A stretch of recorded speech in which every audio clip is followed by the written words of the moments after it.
అందుకే గాంధీ గారు అప్పుడే అన్నారు. ఏమన్నారు?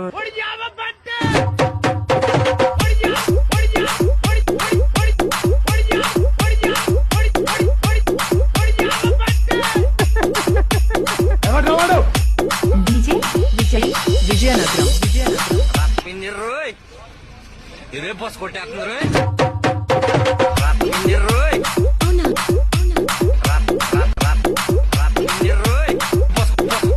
అందుకే గాంధీ గారు అప్పుడే అన్నారు. ఏమన్నారు?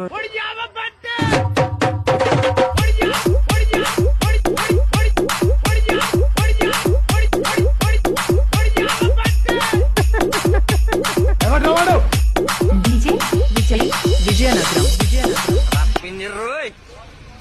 ఇదే బస్ కొట్టేస్తున్నారు.